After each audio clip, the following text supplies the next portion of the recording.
Bayangkan, di dalam sebuah kontrakan sempit dan pengap, seorang lelaki tua terbaring di lantai dingin tanpa alas. Nafasnya tersengal, matanya kosong menatap atap yang hampir runtuh. Lantai keras menusuk tulang punggungnya, seakan menertawakan sisa-sisa kejayaan yang pernah ia punya. Tubuhnya menggigil, sementara di luar sana, rumah megah yang ia bangun dengan susah payah telah dijual anak kandungnya sendiri seharga 20 miliar. Namun kini, ia dibuang, dibiarkan, terasing tanpa kasur, tanpa kehormatan. Hatinya remuk, jiwanya seakan terkoyak. Inilah luka paling perih yang tak pernah ia bayangkan akan datang dari darah dagingnya sendiri. Apa yang sebenarnya terjadi hingga seorang ayah bisa dijatuhkan sedemikian rendah oleh anak yang ia besarkan? Namun sebelumnya, bagi yang beragama Islam, mari tinggalkan sholawat di komentar, agar sholawat ini menjadi saksi kita di akhirat kelak. Jangan lupa juga like dan share cerita ini ke teman ataupun keluarga terdekat kita, untuk membantu menyebarkan dakwah Islam dalam bentuk cerita. Semoga Anda mendapatkan pahala yang setimpal karena sudah subscribe, like, komen dan membagikan cerita ini. Sekarang mari kita lanjut ke ceritanya. Di sebuah kampung yang damai, berdirilah rumah paling megah di antara rumah-rumah sederhana. Rumah itu milik Pak Ustadz, seorang tokoh agama yang disegani. Bangunannya menjulang dengan pagar besi tinggi, pilar kokoh, dan lampu taman yang berkilau di malam hari. Setiap orang yang melintas selalu memandang kagum, bahkan iri. Namun di balik kekaguman itu, ada sisi lain dari Pak Ustadz yang jarang terlihat.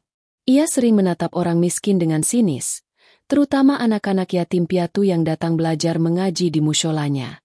Kata-kata pedas kerap meluncur tanpa ragu. Kalian ini hanya jadi beban. Kalau mau dihargai, jangan miskin. Jangan berharap belas kasihan terus. Ucapannya bagai pisau, melukai hati mereka yang lemah. Namun anak-anak yatim itu hanya diam, menunduk, dan pulang dengan mata berkaca-kaca. Di antara mereka, ada seorang anak yatim piatu bernama Fikri.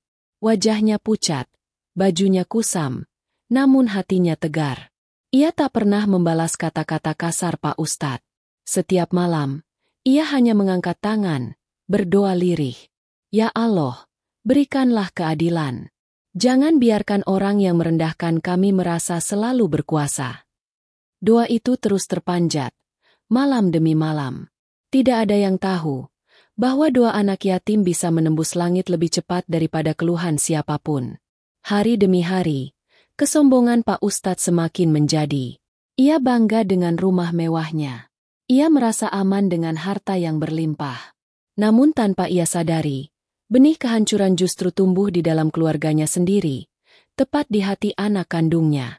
Apakah anak kandungnya benar-benar tega menghancurkan hidup ayahnya sendiri? Di balik kemewahan rumah itu, ternyata tersimpan rahasia yang kelam. Anak sulung Pak Ustadz, bernama Farid, sejak lama menaruh iri pada kekayaan ayahnya. Ia merasa apa yang dimiliki keluarga hanyalah hasil dari kerja kerasnya. Padahal semua itu adalah jerih payah Pak Ustadz yang bertahun-tahun menahan lapar dan letih demi membangun nama besar. Farid tumbuh sebagai anak yang haus harta, terbiasa dengan kemewahan, dan merasa segalanya akan selalu ada tanpa usaha. Sementara sang ayah semakin menua, tubuhnya mulai rapuh, dan nasihatnya tak lagi dihormati. Setiap kali Pak Ustadz berbicara tentang agama, tentang sabar, atau tentang zakat, Farid hanya menanggapinya dengan tatapan dingin.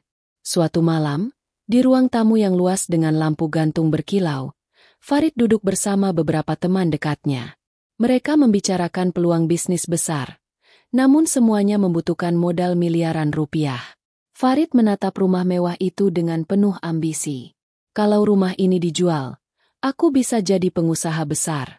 Ayah sudah tua, sudah tidak berguna. Untuk apa rumah sebesar ini hanya jadi tempat dia tidur? Katanya dengan nada dingin. Ucapannya membuat salah satu temannya terkejut. Farid, itu rumah orang tuamu. Kau tidak takut dosa? Farid tertawa pendek. Dosa? Ayahku saja selama ini selalu merendahkan orang miskin. Dia merasa paling benar. Aku hanya mengambil apa yang seharusnya jadi hakku. Malam itu, keserakahan telah benar-benar membutakan hati Farid.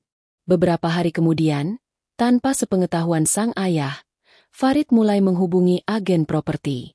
Dengan licik ia memalsukan tanda tangan, menyusun dokumen, dan menjanjikan rumah itu kepada pembeli kaya raya dari kota.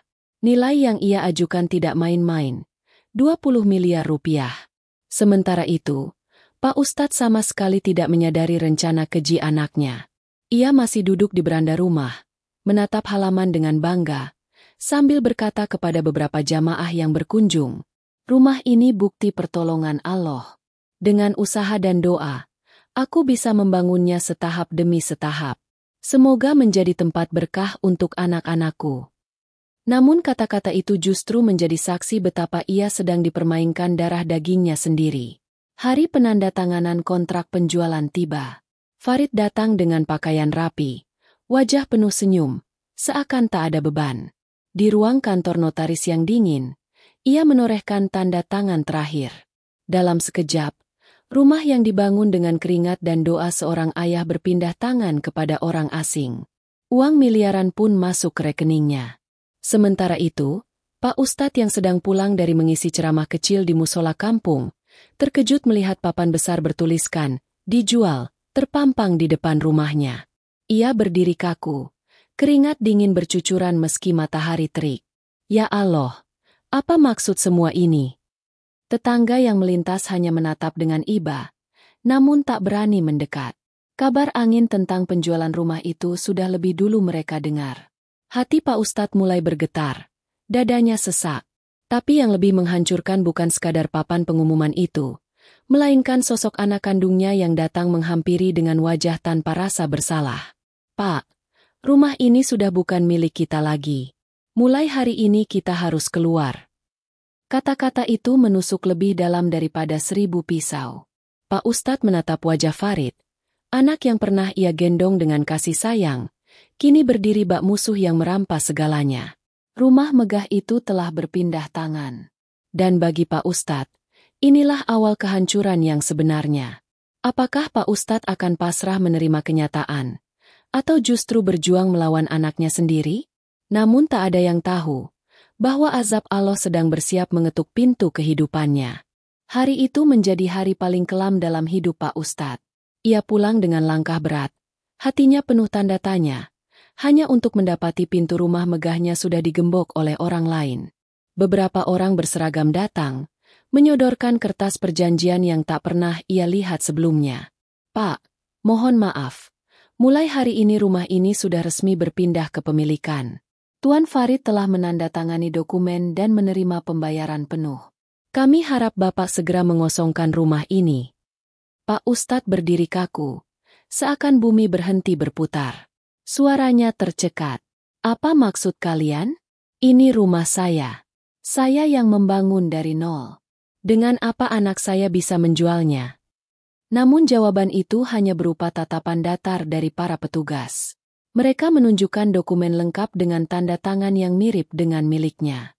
Pak Ustadz gemetar, menyadari bahwa anak kandungnya tega memalsukan segalanya. Di tengah kekacauan itu, Farid muncul dengan wajah dingin.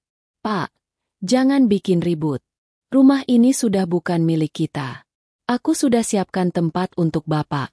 Mari ikut saja." Dengan hati hancur, Pak Ustadz tak bisa berbuat apa-apa. Jamaah yang dulu sering datang untuk menyanjungnya kini hanya berani melihat dari jauh, berbisik-bisik tanpa menolong. Ia berjalan gontai, diiringi anaknya menuju sebuah gang sempit di pinggiran kota. Di ujung gang itulah sebuah kontrakan reot menanti. Pintu kayunya lapuk, dindingnya retak, dan bau lembab menusuk hidung. Ketika pintu dibuka, yang terlihat hanyalah ruangan kosong tanpa kasur, tanpa kursi, hanya lantai semen yang dingin. Pak Ustadz tertegun. "Farid, apa ini yang kau sebut tempat tinggal untuk ayahmu? Setelah rumah seluas istana, kau buang aku ke tempat begini?" Farid hanya mengangkat bahu. Suaranya datar tanpa empati. "Pak, syukuri saja masih ada atap. Jangan banyak menuntut. Aku juga butuh uang untuk masa depan." Kata-kata itu menghantam dada Pak Ustadz. Ia jatuh terduduk di lantai dingin, merasakan tulang punggungnya seakan patah. Tak ada kasur, Tak ada alas, hanya kerasnya semen yang menjadi tempat bersandar. Air matanya mengalir deras. Semua kehormatan yang ia banggakan hilang dalam sekejap. Malam pertama di kontrakan itu menjadi mimpi buruk. Hawa dingin menusuk tulang, nyamuk berkerumun, dan suara tetesan air dari atap bocor membuat suasana semakin menyiksa. Pak Ustadz berusaha berdoa, namun lidahnya keluh. Doa-doanya seolah terhenti oleh sesak di dada. Dalam kegelapan itu, ia teringat pada wajah-wajah yatim piatu yang dulu sering ia hina. Anak-anak yang ia sebut sebagai beban. Betapa kini ia justru merasakan bagaimana rasanya menjadi tidak berharga, ditinggalkan, dan direndahkan. Di luar sana, suara orang-orang kampung terdengar samar. Mereka membicarakan tentang kejatuhan Pak Ustadz. Dulu dia suka meremehkan anak yatim. Sekarang lihat sendiri. Bahkan anaknya pun tidak hormat padanya. Begitulah, kalau hati terlalu angkuh, Allah bisa membalikan keadaan sekejap mata. Pak Ustadz mendengar bisikan itu dari balik dinding tipis kontrakan. Hatinya bergetar, matanya memanas, dan ia menutup wajah dengan kedua tangan. Untuk pertama kalinya, ia benar-benar merasa hina, tak berdaya, dan sendirian. Namun di tengah kegelapan malam itu, ada langkah kaki kecil yang datang mendekat. Seorang anak yatim piatu yang dulu sering ia usir, kini berdiri di depan pintu membawa bungkusan nasi dan selembar tikar lusuh. Wajahnya polos, tapi penuh ketulusan. Pak Ustadz, saya dengar Bapak tinggal di sini. Saya bawa sedikit makanan dan tikar. Semoga bisa membuat Bapak lebih nyaman.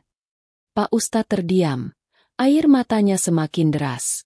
Ia tak sanggup berkata-kata. Hanya dada yang bergetar menahan sesal. Malam demi malam berlalu di kontrakan sempit itu. Pak Ustadz tidur hanya beralaskan tikar tipis pemberian anak yatim yang dulu sering ia remehkan. Punggungnya terasa sakit setiap kali terbaring di lantai yang dingin. Nyamuk-nyamuk tak pernah berhenti menyerbu, membuat kulitnya penuh bentol. Bau lembab dari dinding yang berjamur membuat napasnya semakin sesak.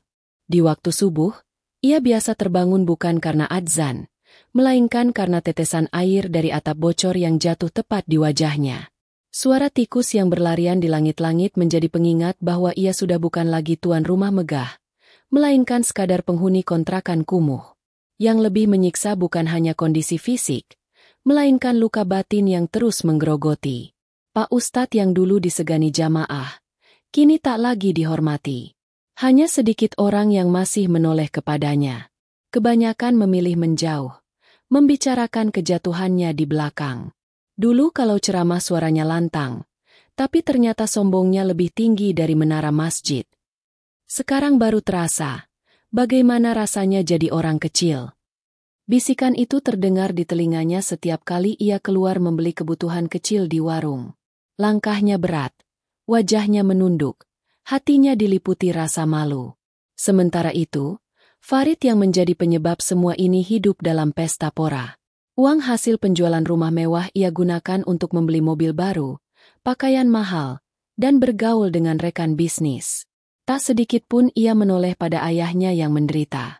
Pak Ustadz mencoba menahan diri.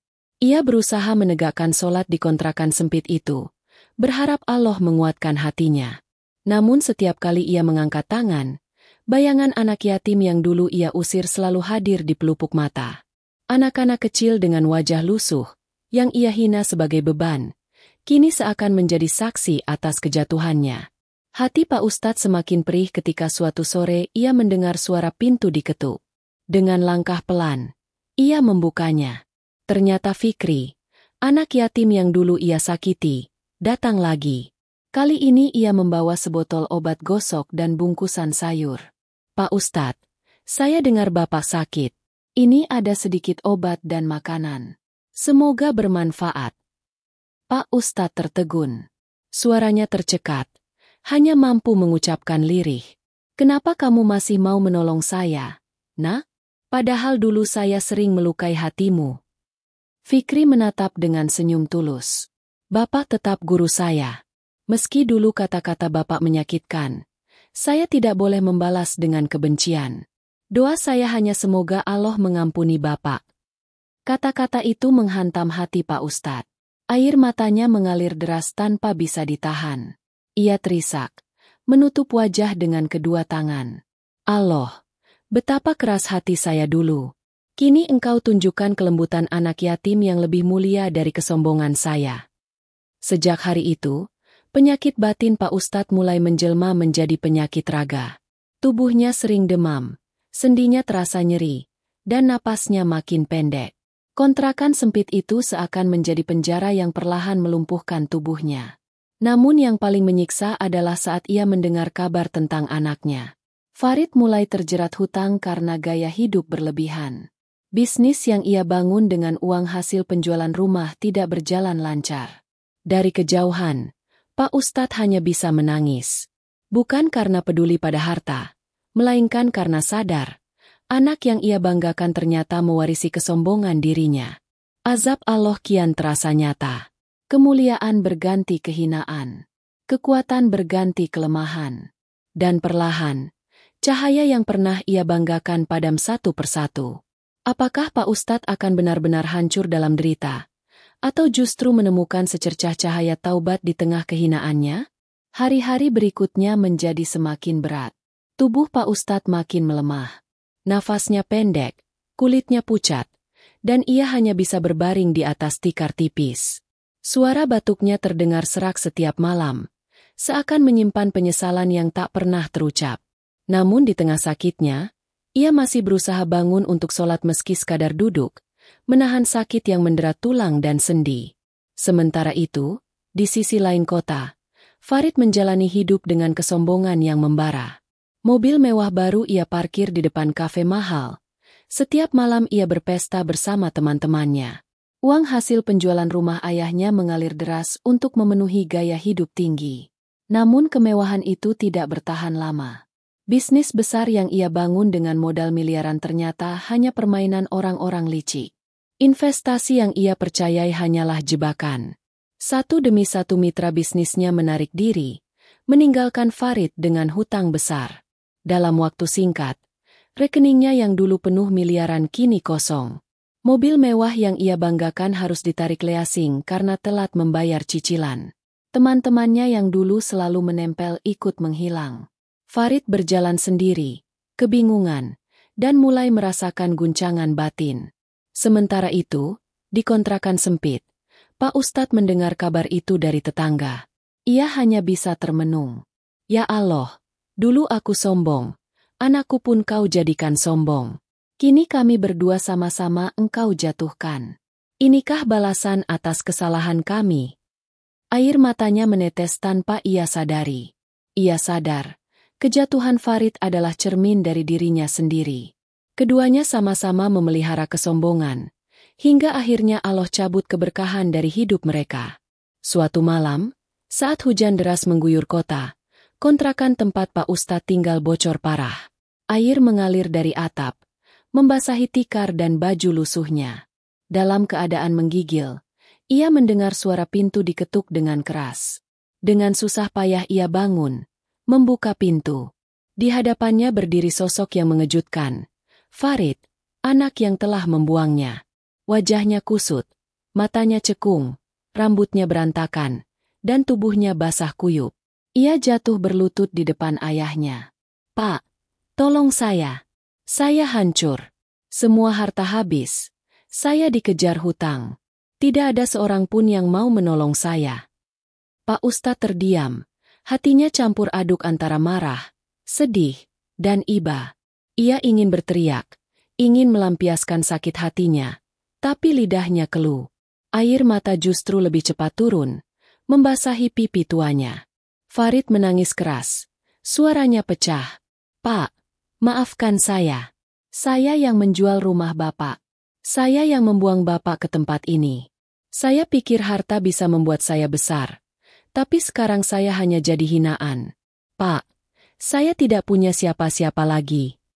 Tangisan itu menggema di kontrakan kecil, menggetarkan hati Pak Ustadz. Namun luka batin yang sudah lama membusuk tak bisa sembuh begitu saja. Ia hanya menunduk, menggenggam dadanya yang terasa sesak. Di luar, hujan masih deras, suara petir menyambar langit. seolah menjadi saksi atas kehancuran seorang anak yang serakah dan penderitaan seorang ayah yang dulu angkuh. Azab Allah mulai terlihat jelas. Bukan hanya menimpa sang ayah, tapi juga anak yang menzalimi. Namun cerita ini belum berakhir, karena penderitaan mereka berdua baru memasuki babak yang lebih kelam. Sejak malam itu, Farid sering datang ke kontrakan sempit. Bukan untuk menolong, melainkan untuk mencari perlindungan. Wajahnya semakin pucat, tubuhnya kurus, dan matanya selalu gelisah. Ia bercerita bahwa setiap malam ada orang-orang yang datang menagih hutang. Suara ancaman, ketukan pintu keras, bahkan lemparan batu ke jendela kosannya membuatnya tidak bisa tidur. "Pak, mereka akan membunuh saya kalau saya tidak segera membayar. Saya butuh uang. Apa Bapak masih punya simpanan?" Pertanyaan itu menusuk hati Pak Ustadz. Ia hanya menggeleng lemah, sambil batu keras hingga tubuhnya gemetar. "Farid, ayah sudah tidak punya apa-apa. Harta kita sudah habis. Semua karena ulahmu sendiri." Farid menunduk. Air matanya jatuh di lantai semen yang basah oleh rembesan air hujan. Tapi dalam hatinya, ketamakan belum sepenuhnya hilang. Ia masih berpikir bagaimana cara cepat mendapatkan uang, meski harus dengan jalan haram. Hari demi hari, ia mulai bergaul dengan orang-orang hitam. Ia terjerumus ke dunia gelap, berjudi, mencuri, bahkan bekerja sama dengan preman untuk menipu orang lain. Uang memang sempat kembali ke tangannya, tapi hanya sebentar. Setiap kali ia mendapat hasil, langsung habis untuk membayar hutang dan memenuhi nafsunya. Di kontrakan, Pak Ustadz hanya bisa mendengar kabar buruk tentang anaknya. Tubuhnya semakin kurus, wajahnya pucat, dan suara batuknya makin parah. Namun yang lebih menghantam hatinya adalah rasa bersalah. "Ya Allah, dulu aku membanggakan harta dan rumah megah. Aku abaikan hati yang lembut. Kini kau jadikan anakku buta oleh harta. Apakah ini cerminan dari dosa-dosaku?" Suatu malam, ketika sakitnya memuncak, Pak Ustadz terbaring lemah. Nafasnya tersengal, keringat dingin bercucuran. Fikri, anak yatim piatu itu, datang dengan wajah cemas. "Pak Ustadz, saya sudah panggilkan ustadz lain untuk mendoakan Bapak. Bertahanlah, Bapak harus kuat." Pak Ustadz menatap Fikri dengan mata berkaca-kaca. Tangannya yang lemah berusaha meraih tangan kecil itu. "Nak, kau yang dulu aku hina, ternyata kini yang paling peduli padaku. Doakan aku, Nak. Semoga Allah ampuni aku." Air mata Fikri jatuh, membasahi tangan Pak Ustadz. Saat itulah pintu kontrakan kembali diketuk keras. Farid masuk tergesa-gesa dengan wajah penuh ketakutan. "Pak, mereka mengejar saya. Saya harus sembunyi di sini." Suara gaduh terdengar dari luar, teriakan orang-orang yang mencari Farid. Kontrakan sempit itu berubah menjadi tempat pelarian. Pak Ustadz hanya bisa terbaring, menyaksikan anaknya semakin terjerat dosa. Malam itu benar-benar mencekam. Di luar hujan deras mengguyur, di dalam kontrakan sempit, seorang ayah sakarat batin melihat anaknya berada di jalan gelap, sementara seorang anak yatim berusaha menenangkan dengan doa. Azab Allah semakin nyata. Bukan hanya kemiskinan, tapi juga kehinaan yang menjerat hati. Dan itu baru awal dari kehancuran yang lebih pedih. Hujan deras malam itu belum juga reda. Petir sesekali menyambar, menerangi kontrakan kumuh yang menjadi saksi kehancuran satu keluarga. Pak Ustadz terbaring lemah, tubuhnya menggigil, napasnya tersengal. Setiap tarikan napas terdengar berat, seakan jiwanya perlahan ditarik dari raganya. Fikri duduk di sampingnya, memegang erat tangan keriput yang semakin dingin. Air matanya tak terbendung. "Pak Ustadz, jangan tinggalkan saya sekarang. Bapak harus kuat. Saya akan terus mendoakan Bapak." Namun di sisi lain ruangan, Farid mondar-mandir dengan wajah pucat. Bajunya basah kuyup, rambutnya acak-acakan, matanya merah penuh kegelisahan. Dari luar, suara orang-orang masih terdengar keras. Mereka mencari Farid, menuntut balasan atas uang yang ia curi. "Pak, tolong saya. Mereka akan membunuh saya kalau mereka dapat saya. Pak, Izinkan saya sembunyi di sini. Suara Farid gemetar, penuh rasa takut. Pak Ustadz membuka matanya perlahan, menatap anaknya dengan sorot mata penuh luka. Nafasnya berat, namun ia masih bisa berucap lirih. Farid, jalan yang kau pilih ini gelap. Kau telah menipu, berjudi, dan menghancurkan hidupmu sendiri. Ayah sudah hancur karena ulahmu. Jangan tambah dengan darah orang lain. Farid terdiam.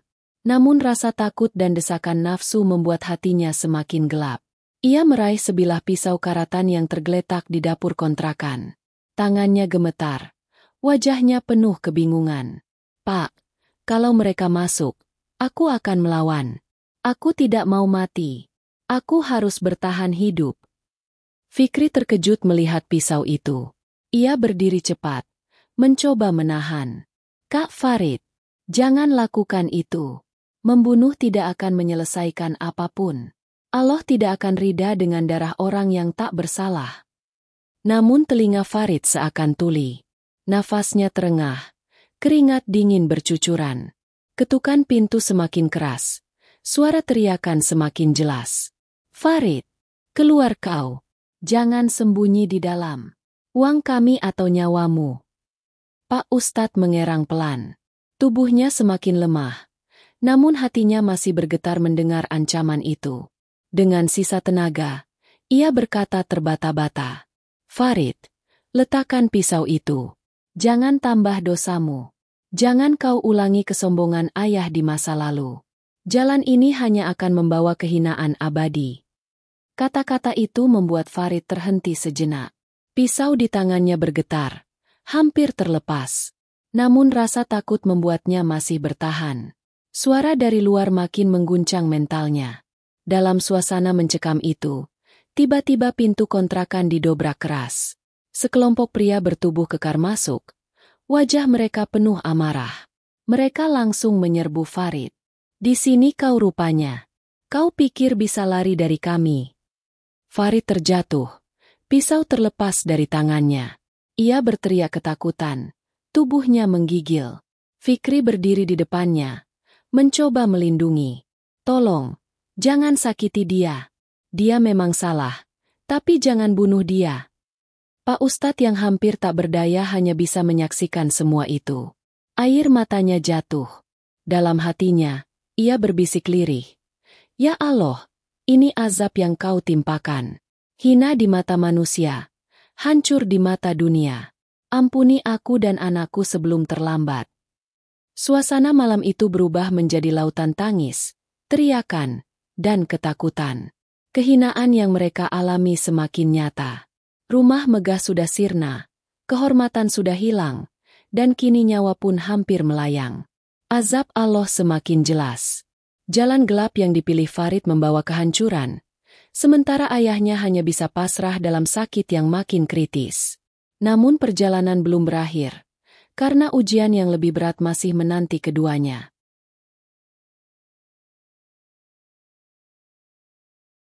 Malam itu menjadi malam yang tak terlupakan. Setelah sekelompok pria kasar menyerbu kontrakan, suasana berubah kacau. Farid ditendang, dijambak, dipaksa menyerahkan uang yang sebenarnya sudah tidak ia miliki. Fikri menangis. Tubuh kecilnya berusaha menghalangi. Meski hanya dengan kedua tangan kurus yang gemetar. Jangan sakiti dia, tolong, dia memang salah, tapi jangan sampai berdarah. Teriak Fikri dengan suara parau. Para pria itu akhirnya mundur setelah mengambil barang seadanya dari kontrakan. Jam tangan lama, sedikit uang receh, bahkan baju lusuh Pak Ustadz. Mereka meninggalkan ancaman. 3 hari. Farid, kalau kau tidak bayar, nyawamu taruhannya. Pintu ditutup keras. Hening pun kembali. Hanya tersisa suara hujan yang masih deras di luar. Farid terkapar di lantai. Tubuhnya penuh lebam. Pak Ustadz terbaring di sudut. Wajahnya pucat pasi. Napasnya semakin pendek. Pak, suara Farid serak. Hampir tak terdengar. Saya sudah tidak punya siapa-siapa. Saya takut, Pak. Pak Ustadz menoleh perlahan. Matanya berkaca-kaca. Dengan suara lemah ia berkata, Farid, Inilah jalan yang kau pilih. Kau tinggalkan Allah. Kau tinggalkan amanah ayahmu. Dan kini, kau tinggal sendiri dengan ketakutanmu. Farid menunduk. Air matanya jatuh deras. Tapi di dalam hatinya masih ada bara nafsu. Ia tidak benar-benar menyesal. Ia hanya takut kehilangan nyawa, bukan takut kepada Allah. Malam itu, tubuh Pak Ustadz semakin rapuh. Batuknya kian keras, bercampur darah yang menodai tikar lusuh. Fikri panik, berlari keluar mencari pertolongan. Namun di kampung itu, tak banyak yang mau menolong. Nama besar Pak Ustadz dulu memang disegani, tapi kesombongannya meninggalkan luka di hati banyak orang. Akhirnya Fikri kembali dengan seorang ustadz muda yang dikenal lembut. Mereka berdua menolong sebisanya, memberi air hangat, mengusap keningnya yang panas. Ustadz muda itu berbisik, "Pak Ustadz, bersabarlah. Semua yang kita tanam akan kita tuai. Inilah saatnya Bapak kembali pada Allah, dengan hati yang tunduk." Pak Ustadz menangis terseduh, tubuhnya bergetar. Ia teringat masa lalu. Saat ia berdiri di mimbar dengan suara lantang, menasihati orang lain tentang kesabaran, tapi di balik itu ia menghina yang lemah.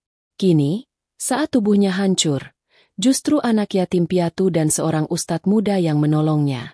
Sementara itu, Farid keluar dari kontrakan, melangkah tanpa arah di tengah hujan. Rambutnya menempel di dahi, bajunya basah kuyup. Dalam pikirannya hanya ada satu hal, uang. Ia tahu, tanpa uang 3 hari lagi, nyawanya melayang. Langkahnya membawanya ke dunia malam. Lampu-lampu redup, aroma minuman keras, dan suara musik keras menyambutnya. Di tempat itu ia bertemu kembali dengan orang-orang yang dulu menjadi teman pestanya. "Farid, sudah jatuh miskin kau rupanya. Mau cari apa di sini?" ejek salah satu dari mereka. Farid menunduk, suaranya lirih. "Tolonglah aku. Aku butuh uang. Aku bisa lakukan apa saja." Tawa mereka pecah, penuh penghinaan. Namun di balik tawa itu, ada yang memberi tawaran, sebuah pekerjaan kotor, berbahaya, yang bisa menghasilkan banyak uang dalam sekejap. Tugas gampang. "Farid, kau hanya perlu mengambil tas dari seorang wanita di pasar. Kalau perlu, gunakan kekerasan." Farid terdiam, hatinya berkecamuk. Wajah ayahnya yang sakit terbaring seakan menatap dari kejauhan. Tapi bayangan para penagih hutang yang mengancam nyawanya membuatnya gelap mata. Ia mengangguk. "Baik, aku akan lakukan." Malam itu Farid berjalan menuju pasar gelap, dengan hati yang semakin kelam. Ia siap melakukan dosa baru, demi mempertahankan hidup yang sebenarnya sudah hancur. Di kontrakan, Pak Ustadz menggigil, tubuhnya semakin lemah. Ia bergumam lirih, hanya didengar oleh Fikri. "Ya Allah, aku pasrah.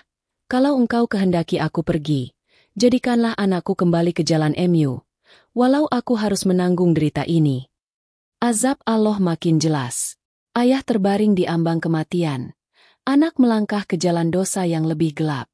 Dan malam itu menjadi saksi, bagaimana kesombongan dan keserakahan membawa 2 jiwa ke jurang kehinaan. Malam itu Farid berjalan dengan langkah berat menuju pasar gelap. Lampu jalan remang. Bau anyir selokan bercampur dengan aroma gorengan murahan menusuk hidung. Hatinya berdebar kencang. Tangan kanannya menggenggam pisau kecil yang ia sembunyikan di balik jaket. Bayangan para penagih hutang yang mengancam nyawanya terus menghantui. Ia merasa tidak punya pilihan selain menuruti perintah kotor itu. Di ujung pasar, seorang wanita muda dengan wajah letih berjalan sambil membawa tas lusuh di pundaknya. Dari penampilannya, jelas ia bukan orang kaya. Namun bagi Farid, tas itu adalah jalan untuk bertahan hidup. Ia mengintai, menunggu saat yang tepat. Langkahnya cepat, pisaunya terhunus. Lalu dengan kasar ia menarik tas itu. Wanita itu terjatuh, menjerit ketakutan. "Tolong! Tolong! Rampok!" teriaknya dengan suara pecah.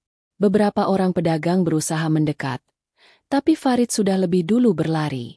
Ia menoleh ke belakang, melihat wajah wanita itu pucat, lututnya berdarah, suaranya masih bergetar meminta pertolongan. Sejenak, Nuraninya terguncang.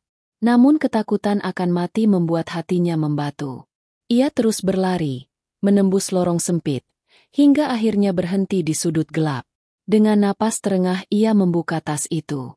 Namun betapa terkejutnya ketika ia menemukan hanya beberapa lembar uang lusuh, baju bayi, dan sebotol susu formula. Wajahnya membeku. Hatinya seakan ditusuk belati. Wanita yang ia rampas bukan orang kaya, melainkan seorang ibu miskin yang berjuang untuk bayinya. Air matanya mengalir tanpa ia sadari. Allah, apa yang sudah aku lakukan? Bisiknya lirih. Namun penyesalan itu datang terlambat. Dari kejauhan, teriakan orang-orang makin dekat. Farid panik. Ia kembali berlari tanpa arah, menggenggam tas itu dengan gemetar. Sementara itu, di kontrakan sempit, Pak Ustadz semakin kritis. Tubuhnya panas, bibirnya kering, batuknya berdarah. Fikri menemaninya, tak beranjak sedikit pun. Pak Ustadz, bertahanlah. Saya di sini, saya tidak akan tinggalkan Bapak. Pak Ustadz menatap Fikri dengan mata berkaca-kaca. Nak, aku melihat diriku sendiri di wajahmu. Kau anak yatim yang dulu aku hina, tapi Allah menjadikanmu penolongku di akhir hidup. Betapa terbaliknya nasib ini. Semua kesombongan ayah hancur di tangan Allah. Air matanya jatuh, bercampur dengan darah dari bibir pecahnya. Ia sadar ajalnya semakin dekat. Namun hatinya masih menunggu sesuatu. Kepulangan anaknya yang hilang dalam dosa. Malam semakin larut. Farid akhirnya sampai kembali ke kontrakan. Bajunya kotor, wajahnya penuh keringat, matanya liar. Ia menjatuhkan tas rampasan itu di depan ayahnya. Pak, lihat, aku dapat uang. Aku bisa bayar hutang. Pak Ustadz menatap tas itu, lalu melihat baju bayi dan susu di dalamnya. Tangannya bergetar, matanya melebar. Farid, apa yang kau lakukan? Kau merampas hak seorang ibu miskin untuk anaknya? Apakah hatimu sudah sehitam itu? Farid terdiam, wajahnya pucat. Ia berlutut, menangis histeris. Aku tidak punya pilihan. Pak, kalau aku tidak lakukan ini, aku akan mati. Semua orang membenciku. Aku takut. Tangisan itu mengguncang ruangan. Fikri pun ikut menangis. Hatinya hancur melihat kebobrokan Farid. Pak Ustadz menutup mata. Air matanya deras. Dengan suara serak ia berucap, Farid, inilah azab Allah. Dulu ayah sombong, menghina anak yatim. Kini anak ayah jatuh lebih hina, merampas hak orang miskin. Azab bukan selalu petir, tapi rasa hina yang kau rasakan sendiri. Farid menjerit, memukul-mukul kepalanya. Aku menyesal, Pak. Aku menyesal. Namun penyesalan itu datang di saat hidupnya sudah terperangkap. 3 hari waktu yang dijanjikan para penagih hutang semakin dekat, dan dosa besar yang ia lakukan makin menambah beban di pundaknya. Di luar, hujan berhenti. Malam menjadi sunyi, hanya terdengar tangis seorang ayah yang sakit, seorang anak yang tenggelam dalam dosa, dan seorang yatim yang menjadi saksi bisu dari azab Allah yang nyata. Azab itu kian jelas. Ayah merasakan tubuhnya digerogoti penyakit. Anaknya terjerat dosa hitam. Dan perjalanan mereka masih panjang menuju kehinaan yang lebih pedih. Pagi itu udara di kampung terasa pengap. Matahari baru saja naik. Tapi hawa panas sudah menusuk kulit. Kontrakan sempit tempat Pak Ustadz bernaung tampak semakin kumuh. Dindingnya lembab. Dan bau anyir darah dari batuknya semalam masih menempel. Fikri dengan wajah pucat membersihkan lantai. Berusaha menghapus noda yang membuat hatinya semakin pedih. Pak Ustadz terbaring dengan tubuh kurus. Wajahnya pucat pasi, matanya sayu. Ia hampir tidak bisa berbicara. Hanya sesekali menghela napas berat. Setiap kali mencoba bicara, suaranya terdengar seperti bisikan angin yang nyaris hilang. Sementara Farid duduk gelisah di sudut ruangan. Matanya merah, wajahnya kusut, rambutnya berantakan. Tangannya gemetar, kepalanya menunduk. Ia terus teringat wajah ibu muda yang tasnya ia rampas semalam. Wajah penuh tangis, suara jeritan, dan botol susu yang jatuh ke tanah. Bayangan itu menghantui setiap detik hidupnya. Tiba-tiba suara ketukan keras terdengar di pintu kontrakan. "Farid, keluar kau. Kami tahu kau di dalam.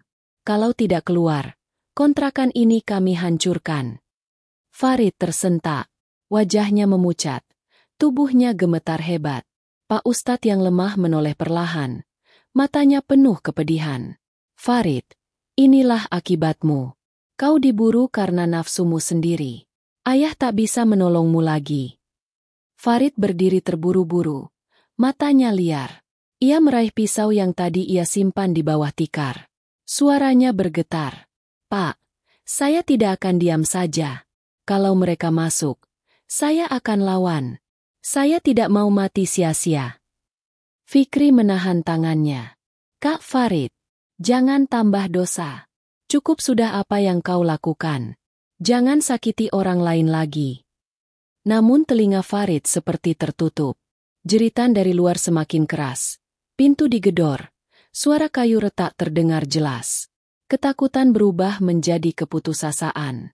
Dengan mata merah, ia berteriak histeris. "Kalau mereka bunuh saya, lebih baik saya bunuh mereka dulu." Pak Ustadz menangis. Air matanya mengalir di wajah Renta yang penuh keringat. Suaranya lirih, hampir tak terdengar. "Farid, lepaskan pisau itu. Jangan ulangi kesalahan ayah. Aku sudah merasakan bagaimana hina jadi orang sombong. Jangan kau tambahkan kehinaan dengan darah orang tak berdosa." Namun pintu akhirnya jebol. 4 pria bertubuh kekar masuk dengan wajah penuh amarah. Mereka langsung menyerbu Farid. "Kau pikir bisa kabur, hah? Uang kami mana, Farid?" Perkelahian pun pecah di ruang sempit itu. Kursi reo terlempar, tikar tergulung, suara teriakan menggema. Farid melawan dengan pisau di tangannya. Fikri menjerit ketakutan, berusaha menahan tubuh Farid agar tidak membunuh. Di tengah kekacauan itu, Pak Ustadz berusaha bangun. Tubuhnya gemetar, tangannya mencari pegangan di dinding. Dengan sisa tenaga, ia berteriak serak. "Berhenti! Semua berhenti! Jangan ada darah di depan mataku."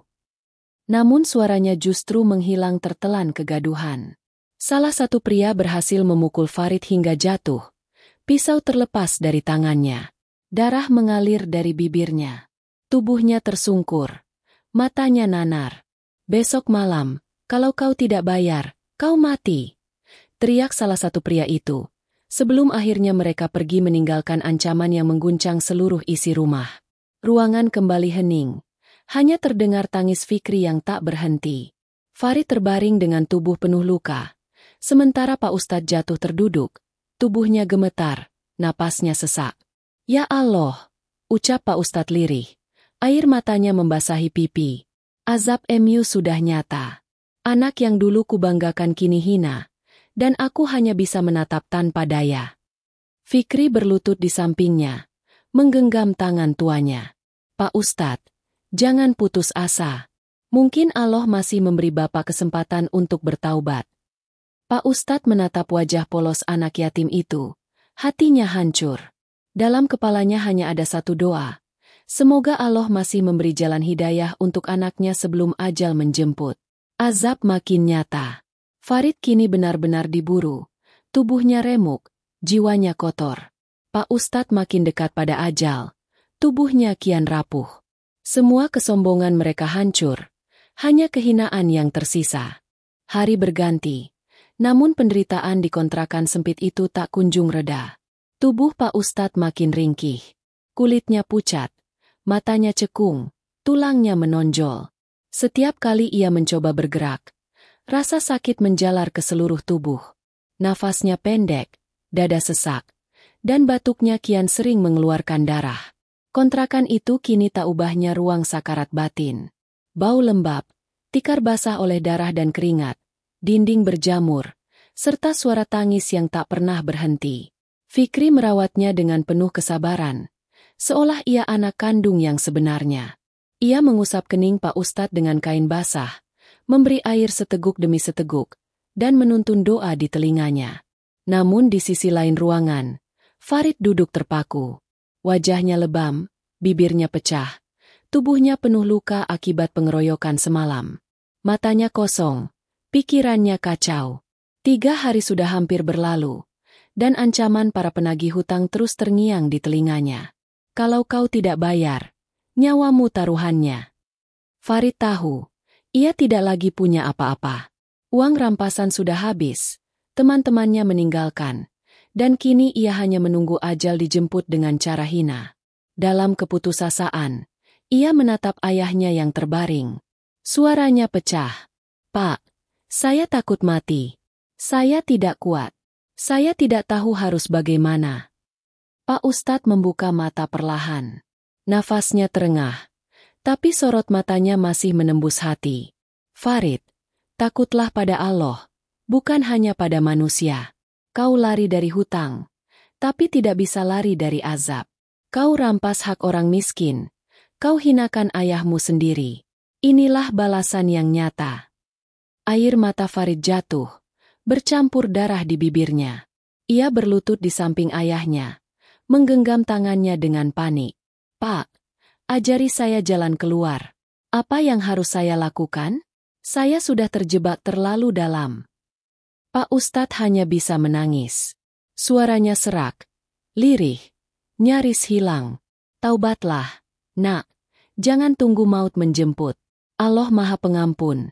Tapi azabnya juga nyata. Jangan ulangi dosaku yang sombong. Jangan ulangi langkahmu yang gelap." Tangisan itu menggema di kontrakan. Fikri yang menyaksikan ikut menangis. Ia memandang Farid dengan iba, meski hatinya masih terluka. "Kak, jangan buang sisa hidupmu dengan dosa. Bapak sudah memberi peringatan. Dengarkanlah sebelum terlambat." Namun ketukan keras kembali terdengar di pintu. Kali ini lebih kasar, lebih mengancam. Suara pria-pria itu bergema di luar. "Farid, waktumu habis. Malam ini kau harus bayar. Kalau tidak, nyawamu selesai." Wajah Farid pucat pasi. Tubuhnya gemetar hebat. Ia menoleh ke arah ayahnya, lalu ke arah Fikri. "Pak, saya tidak mau mati. Saya akan lari. Saya harus pergi dari sini." Ia berdiri tergesa, berlari ke arah pintu belakang. Nafasnya terengah, langkahnya panik. Fikri mencoba menahan. "Kak, jangan lari. Hadapi. Lari hanya akan membuatmu semakin hancur." Namun Farid sudah terlanjur kabur, meninggalkan kontrakan sempit itu di malam gelap. Pak Ustadz hanya bisa terbaring, menatap langit-langit dengan mata berkaca. Nafasnya makin berat, tubuhnya bergetar. Air mata mengalir membasahi pipinya. "Allah, aku hancur. Anakku hancur. Ampuni kami, sebelum semuanya terlambat." Malam itu menjadi malam paling panjang. Di luar, Farid berlari tanpa arah, diburu oleh dosa dan manusia. Di dalam kontrakan, Pak Ustadz berjuang menahan sakit yang semakin merenggut hidupnya. Fikri menjadi saksi satu-satunya, melihat bagaimana azab Allah jatuh menghantam 2 jiwa yang angkuh dan serakah. Azab itu belum selesai. Jalan gelap masih terbentang bagi Farid, dan jalan menuju ajal semakin dekat bagi Pak Ustadz. Kedua nasib ini kini berlari ke arah kehancuran masing-masing. Malam itu kota tenggelam dalam gulita. Langit hitam, hanya sesekali diterangi kilatan petir jauh di horizon. Farid berlari tanpa arah, napasnya terengah. Tubuhnya penuh luka dan keringat dingin. Kakinya menapak di jalanan becek. Genangan air memercik setiap kali ia melangkah. Di belakangnya, suara langkah-langkah kasar mengejar. Teriakan orang-orang yang menagih hutang menggema, menusuk telinga. "Farid, jangan lari. Malam ini nyawamu bayarannya." Farid mempercepat langkah. Dadanya terasa terbakar. Jantungnya berdegup tak karuan. Ia menoleh ke kanan-kiri, mencari jalan keluar. Tapi kemanapun ia pergi, bayangan maut seakan terus mengikuti. Di tengah kepanikan, ia berlari memasuki gang sempit yang gelap. Dinding-dinding kumuh menjulang di kiri kanan. Bau sampah menusuk hidung. Suara gonggongan anjing menambah suasana mencekam. Di ujung gang, ia terhenti. Jalan buntu. Farid menempelkan punggungnya ke dinding. Napasnya terengah, matanya liar.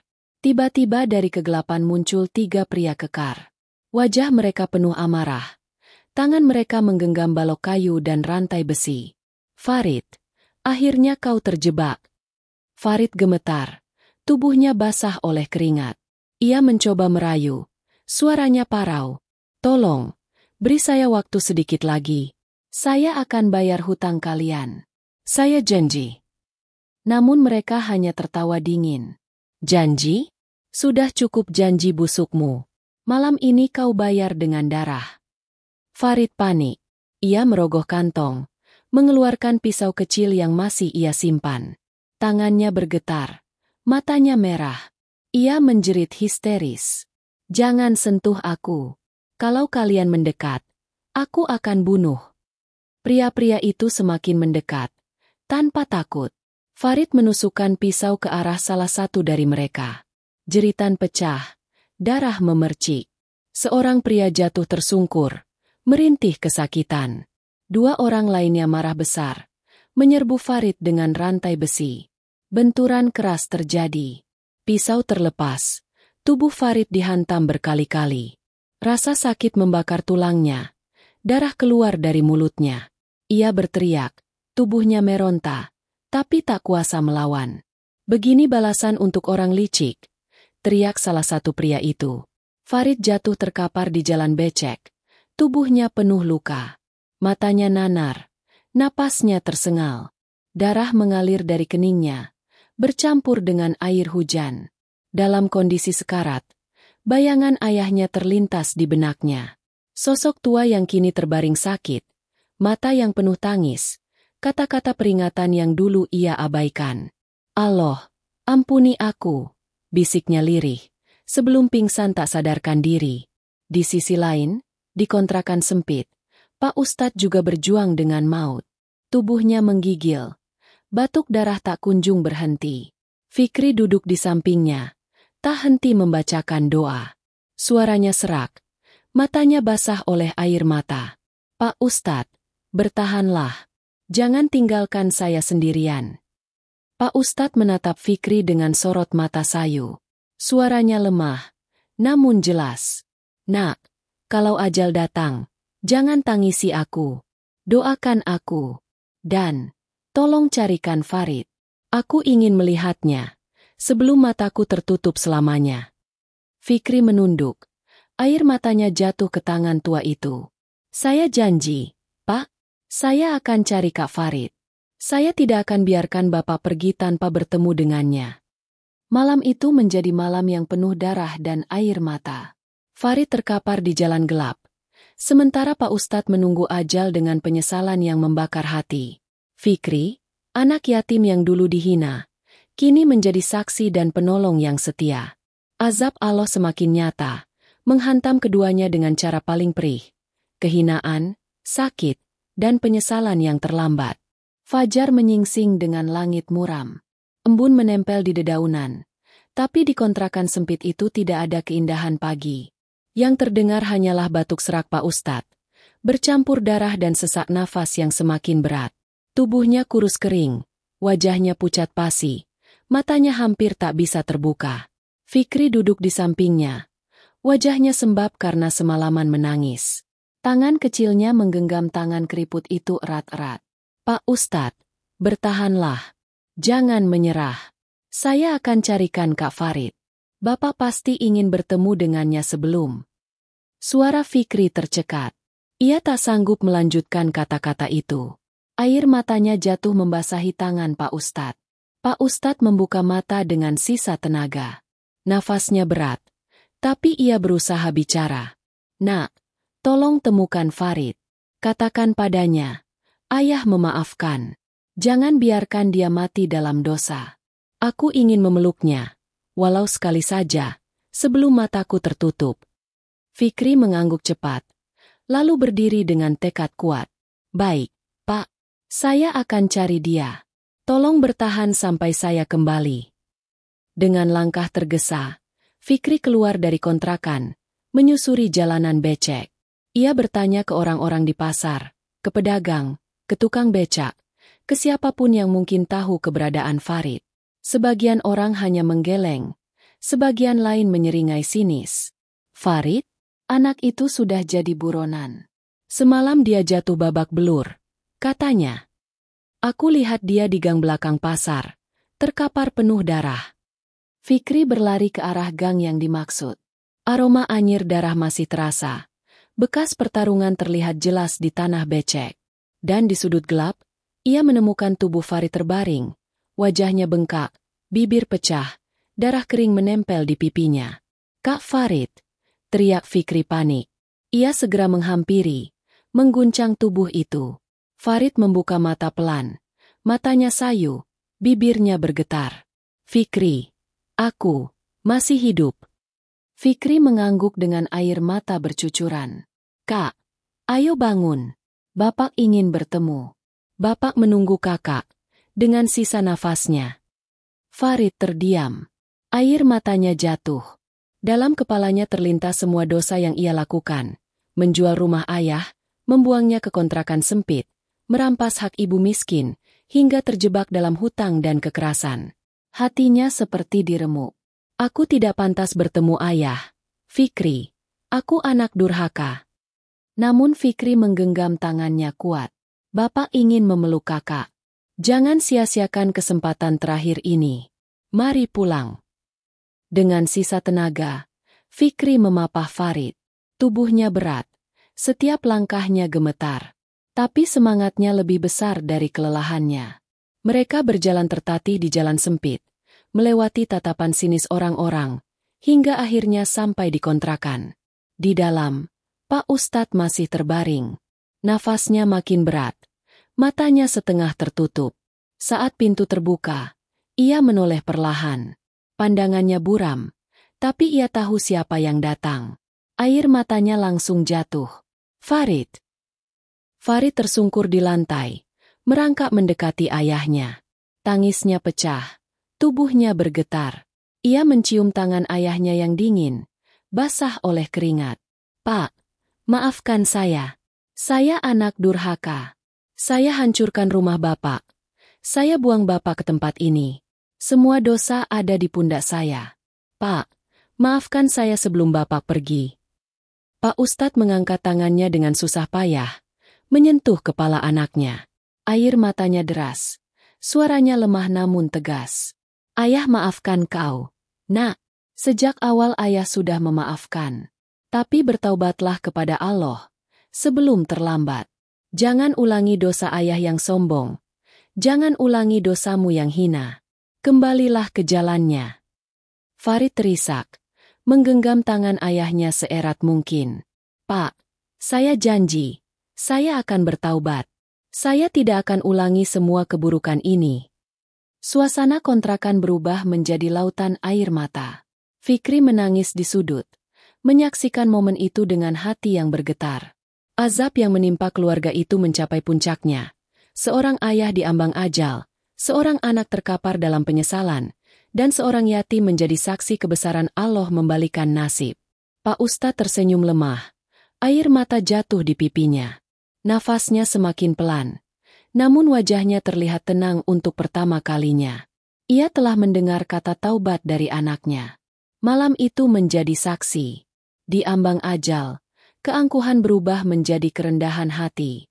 Keserakahan runtuh digantikan air mata penyesalan. Dan Allah menampakkan kuasanya dengan cara yang paling pedih. Malam itu sunyi, hanya suara jangkrik yang terdengar di luar kontrakan. Angin berhembus pelan dari celah dinding yang retak, membuat suasana makin mencekam. Lampu redup berayun. Cahaya temaramnya jatuh ke wajah pucat Pak Ustadz yang terbaring lemah. Nafasnya tersengal. Dadanya naik turun dengan susah payah. Farid berlutut di sampingnya. Wajahnya penuh air mata. Tangannya menggenggam tangan ayahnya erat-erat, seolah takut kehilangan. Fikri duduk di dekat kaki ranjang reot. Bibirnya terus bergetar membaca doa. Pak Ustadz membuka matanya perlahan. Pandangannya buram, tapi ia masih bisa melihat sosok anaknya. Dengan suara parau ia berucap, Farid, ini mungkin saat terakhir ayah bisa bicara. Dengarkan baik-baik. Harta, rumah, kemewahan, semua hanyalah fata morgana. Kau lihat sendiri, rumah megah yang ayah bangun hilang dalam sekejap, diganti dengan kontrakan kumuh. Itulah peringatan dari Allah. Farid menangis semakin keras, menundukkan wajahnya di dada ayahnya. Pak, saya salah. Saya buta oleh harta. Saya durhaka. Tapi saya janji, Pak, saya akan berubah. Saya akan bertaubat sungguh-sungguh. Pak Ustadz tersenyum lemah. Air mata mengalir di sudut matanya. Janji itu jangan hanya di bibir. Nak, jadikan itu jalan hidupmu. Ingatlah firman Allah dalam Al-Quran. Sesungguhnya Allah tidak mengubah keadaan suatu kaum sampai mereka mengubah keadaan diri mereka sendiri. Jika kau ingin hidupmu berubah, ubahlah hatimu. Jangan ulangi dosa yang sama. Farid mengangguk. Tangisnya pecah. Saya akan ubah hidup saya, Pak. Demi Allah. Tubuh Pak Ustadz bergetar. Nafasnya semakin pendek. Fikri mendekat, menggenggam tangannya yang sudah dingin. Pak Ustadz, sebut nama Allah. Biarkan lisan Bapak berpulang dengan kalimat yang paling mulia. Dengan sisa tenaga, Pak Ustadz berbisik lirih. Bibirnya bergerak. Matanya menatap ke langit-langit yang retak. La ilaha illallah. Muhammadur Rasulullah. Kata-kata itu keluar pelan, namun jelas. Setelah itu, nafasnya terhenti perlahan. Tubuhnya lunglai. Wajahnya yang pucat berubah tenang. Seakan semua beban sudah ia lepaskan. Hening. Farid menjerit. Memeluk tubuh ayahnya yang tak lagi bernyawa. Tangisnya pecah. Mengguncang ruang sempit itu. Pak, jangan tinggalkan saya. Saya belum sempat membahagiakan Bapak. Saya belum sempat menebus dosa saya. Fikri pun menangis keras. Namun ia berusaha menenangkan. Kak, sudah cukup. Bapak pergi dengan kalimat terbaik. Itu tanda Allah masih sayang padanya. Sekarang giliran kakak membuktikan janji taubat. Jangan sia-siakan wasiat terakhir Bapak. Farid terduduk. Tubuhnya bergetar hebat. Air matanya tak berhenti mengalir. Untuk pertama kalinya dalam hidup, ia benar-benar merasa hampa. Harta, kemewahan, teman-teman, semua sudah hilang. Yang tersisa hanyalah jenazah ayahnya, doa seorang yatim, dan dosa yang menumpuk di pundaknya. Di luar, kabar kematian Pak Ustadz cepat menyebar. Orang-orang kampung berdatangan. Ada yang menangis, ada yang berbisik lirih, ada pula yang diam dengan tatapan penuh makna. Mereka tahu, keangkuhan dan kesombongan Pak Ustadz dulu berakhir dengan kehinaan. Namun mereka juga melihat bahwa Allah masih memberinya karunia. Wafat dengan kalimat tauhid di lisannya. Malam itu, kontrakan kecil menjadi saksi. Azab Allah telah tuntas menimpa seorang hamba yang sombong, tapi juga memberi akhir yang penuh pengampunan. Sementara itu, ujian sebenarnya baru dimulai bagi Farid, yang kini harus menebus semua dosa dan menunaikan janji taubatnya. Kematian Pak Ustadz meninggalkan duka mendalam. Jenazahnya dimandikan sederhana di kontrakan kumuh itu, diiringi isak tangis jamaah kampung yang datang silih berganti.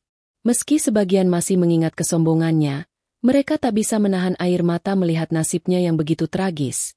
Dari rumah mewah yang diagungkan, kini jasadnya terbujur kaku di ruangan sempit berbau lembab. Fikri ikut membantu. Tangannya gemetar ketika menuangkan air ke tubuh renta itu. Air matanya jatuh membasahi kain kafan.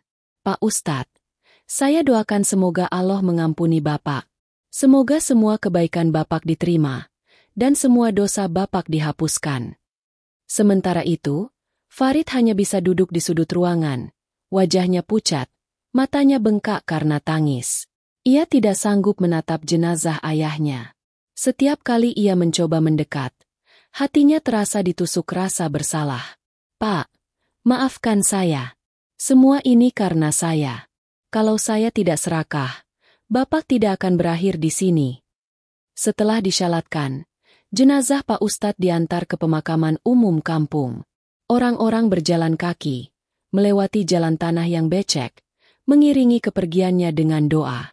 Fikri berjalan di barisan depan, memegang tali keranda dengan tangan kecilnya. Sementara Farid tertinggal di belakang. Langkahnya gontai, hatinya hancur.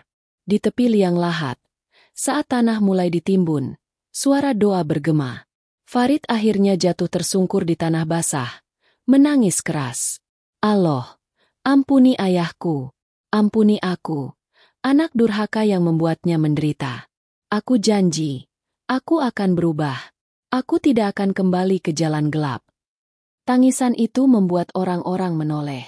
Sebagian terharu, sebagian masih menggeleng dengan sinis. Namun Fikri menghampiri, menepuk pundaknya. Kak, taubat itu bukan hanya janji di bibir. Buktikan dengan amal. Jangan biarkan doa Bapak sia-sia. Hari-hari setelah pemakaman menjadi ujian berat. Farid hidup dalam bayang-bayang hutang. Ancaman para penagih masih menghantui. Setiap malam ia mendengar ketukan keras di pintu. Suara kasar menagih darah. Namun kali ini ia mencoba bertahan. Tidak lagi lari ke jalan dosa. Ia mulai mencari kerja kasar, mengangkut barang di pasar, membersihkan kandang, bahkan menjadi kuli harian. Tangan yang dulu terbiasa menggenggam uang miliaran, kini penuh luka karena kayu dan batu. Orang-orang kampung awalnya mencibir. Lihat, anak yang dulu sok kaya, sekarang jadi kuli angkut. Namun Farid hanya menunduk. Air matanya menetes. Tapi ia terus bekerja. Ia tahu, ini adalah jalan penebusan. Setiap malam, ia pulang ke kontrakan yang kini terasa sunyi tanpa ayahnya. Fikri selalu menunggu, menyiapkan makanan seadanya. Mereka duduk bersama di lantai, makan dengan piring sederhana, lalu sholat berjamaah. Setelah itu, Farid sering menangis panjang dalam sujudnya, memohon ampunan yang tak pernah ia minta sebelumnya. Ya Allah, Engkau telah menghinakan aku di dunia. Jangan Engkau hinakan aku di akhirat. Ampuni aku, ampuni ayahku. Jadikan sisa hidupku jalan menuju ridho-Mu. Waktu berjalan, hutang-hutang Farid perlahan mulai terbayar dengan jerih payahnya. Para penagih yang dulu mengancam kini mulai mengabaikan, karena mereka melihat kesungguhan Farid bekerja keras. Kehidupannya tetap sederhana, jauh dari mewah, tapi hatinya mulai tenang. Di suatu sore, Farid berdiri di dekat makam ayahnya. Rumput liar tumbuh, tanahnya mulai mengering. Ia menunduk, meneteskan air mata. Pak, aku sudah mencoba menepati janji. Aku tidak lari lagi. Aku tahu, aku tak bisa mengembalikan semua dosa.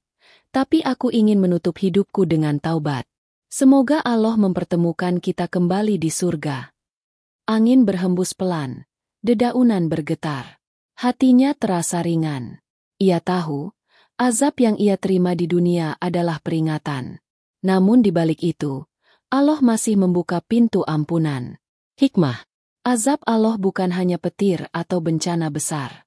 Azab bisa berupa hilangnya kehormatan, rasa hina di hadapan manusia, dan hancurnya hati karena dosa sendiri. Namun di balik azab, Allah juga menyediakan pintu taubat. Sebagaimana firman-Nya, katakanlah, wahai hamba-hambaku yang melampaui batas terhadap diri mereka sendiri, janganlah kamu berputus asa dari rahmat Allah. Sesungguhnya Allah mengampuni dosa-dosa semuanya. Sesungguhnya Dialah yang Maha Pengampun lagi Maha Penyayang. Quran Surat Az-Zumar 53. Dengan itu, cerita pun selesai.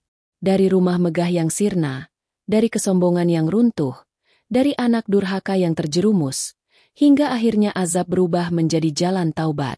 Semua menjadi pengingat bahwa kemuliaan sejati bukan pada harta atau rumah megah, melainkan pada hati yang rendah diri dan taat kepada Allah.